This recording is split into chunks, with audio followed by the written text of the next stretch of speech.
of the International Secret Police.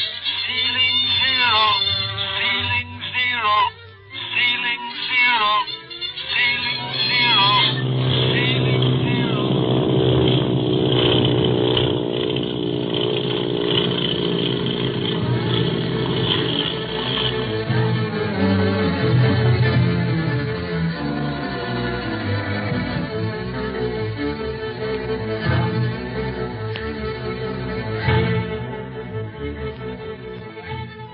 In the previous episode, Speed Gibson, Clint Barlow, and Barney Dunlap of the International Secret Police arrived in Hong Kong, China, hot on the trail of their quarry, the octopus.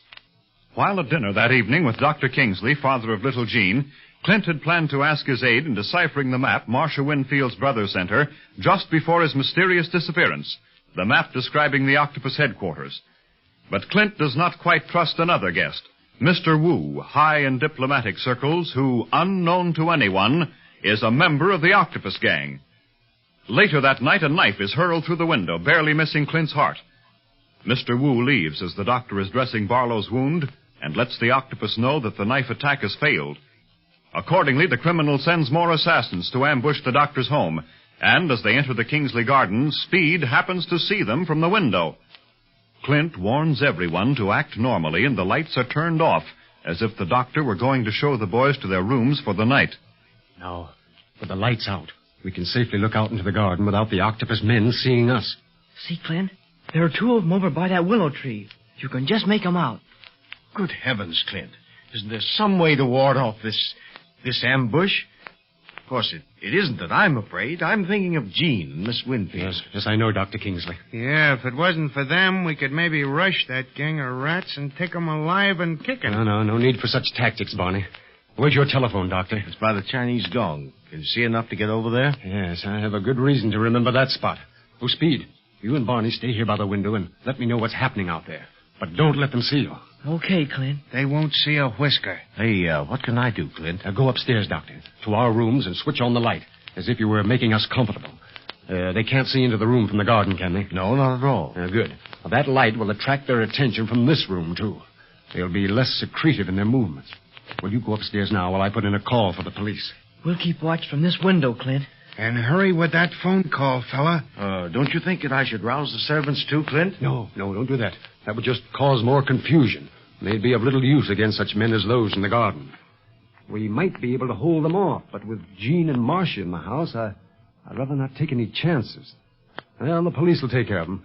But we'll just keep our guns handy in case we come to a showdown. Oh, here's the phone. Oh, listen. I'll turn on those lights, and I'll hurry right back. Hey, two more men just came into the garden, Clint. You okay, Speed? Hello? Get me the Hong Kong police. Yes. Have they come any closer to the house yet, Speed? No. I think they're waiting for everyone to get into the garden. I must have spotted them just as they began to come in. And they're still hiding behind the bushes and trees. Kid, you got eyes like an owl. If you hadn't lamped them guys in the beginning and showed me where to look, I'd never see them. Hello? Hong Kong police? I'll send a detail of men to Dr. Kingsley's residence immediately. Yes. It's 14 Lang Su Road. That's right. And have them come quietly and well armed. Yes, there's several prowlers out in the garden. You come right away? That's fine. Wonder how far away we are from the police station. It's only about 5 minutes from here. I saw it on the way coming up. But what gets me is, how did the octopus know we were staying here? Yes, that's just what I'd like to know, too. But right now, we can't do anything but wait for the police and watch.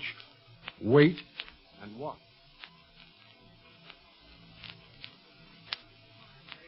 Dial watch. We've been watching and waiting for 10 minutes, and nothing's happened yet. Except those guys are beginning to close in. Oh, why don't the police arrive? They'll get here all right, Doctor. We'll keep our guns handy just in case. Look, fellas. Isn't that something moving over by the wall? Kid, you've got eyes like an owl. I don't see a thing. Oh, yes. Yes, I do. And I think it's the police. The octopus gang don't see him yet. They're watching the house too close. Gee, this is like watching a play, isn't it? Yeah. And it's all right so long as we don't have to take part in it. By George, the police are surrounding them. The only way they can escape is by coming through this house, and we can stop that. By shooting? No, by leaving the lower floor of the house in absolute darkness. They'll be afraid of an ambush when the fireworks start and try to fight their way through the police lines. Hey, it's starting now. They've spotted the police. Too late. They've got him surrounded. They're starting to run this way. No, they're stopping, like you said, Barlow. They're going to try and fight their way out.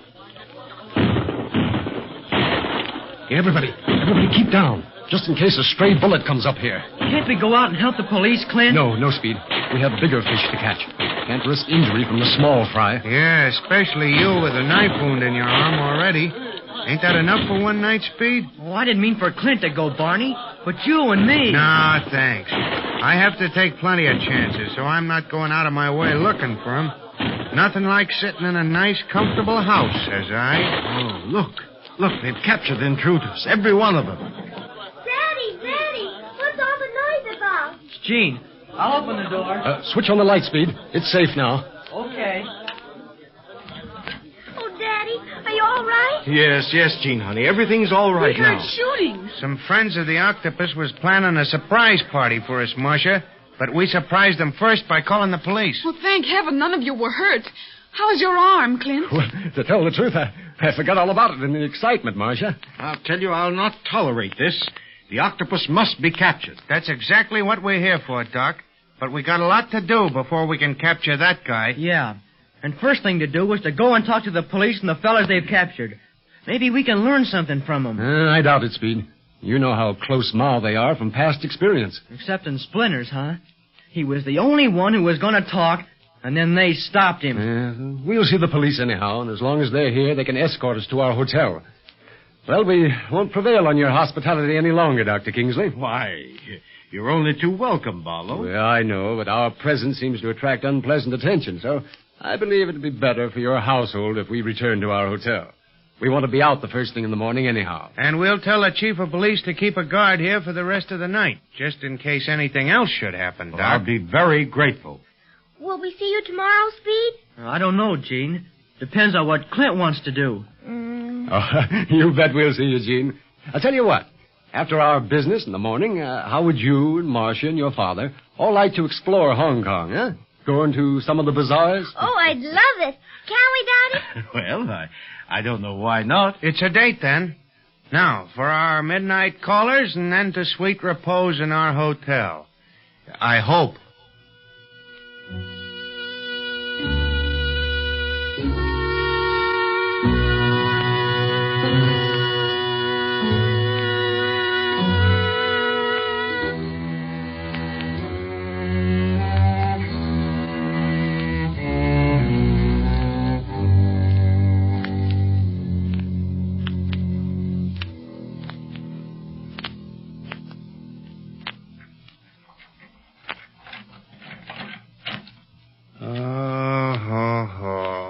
What a night. I haven't had a real snooze since we left Alameda. Well, that's what you get for being in the International Secret Police, my boy. I'll put on the light. Hey, what's going on in here? A cyclone? Our room's been ransacked. Oh, yes, it has. The octopus isn't overlooking any bets. Come on, let's see what's missing. Can't be anything really important, because we have the key to the secret police code and Miss Marcia's map copy with us. Haven't spotted anything yet, but they sure messed things up. Look at my shirt. Well, don't worry, Barty. You know what the Chinese laundries can do to a shirt in America. And we're actually in China now. You're telling me? Looks like they gave them a rough dry. Oh, say, look. Look, here's something on the floor. What is it, Clint? It's a small piece of green stone. I believe it's jade. Looks like the stone from a ring, don't it? Uh-huh. Say, does this look familiar to you? No. It's carved, isn't it? Yes, it's a good piece of jade, and I've seen it, or something exactly like it before. Where? I don't know, but I'll remember eventually. Well, what then, Clint? Well, then, we'll have definite proof that whoever lost this is in the band of the octopus. We know that already. Else he wouldn't have ransacked our room. Yes, but we've talked to this person very recently. Suffering wang doodles. maybe we've talked to the octopus himself. I doubt that. But to someone very close to him. Someone who is high in society. Who is received everywhere. Someone who is more dangerous than all of the thugs and strong-arm men of the gang. I'll feel a lot better when we can talk to our Hong Kong operator and... Easy, Speed. Now, no details. Uh-huh. What's wrong, Clint? These walls may have ears. You know, ever since we came in here, I've been feeling eyes on me. We'd better... You mean whoever came here while we were at the doctor's might still be here? Why not? No, Bonnie. They'd have slugged as we came in if they'd stayed. I don't know about that. Look, that closet door's open. Huh? It is. Stand to one side. I got him covered. Come out, whoever you are, before I blow you out. The door's opening more. Come out, I say. If you know what's good for you. It's a cat. There, kitty. A cat. Oh, nice, kitty. It's scared. Well, I don't wonder. Come out before I blow you out. I'm going to bed. You guys think it's so funny? Sit up and laugh all night. But you'll be sorry if that cat turns out to be working for the octopus.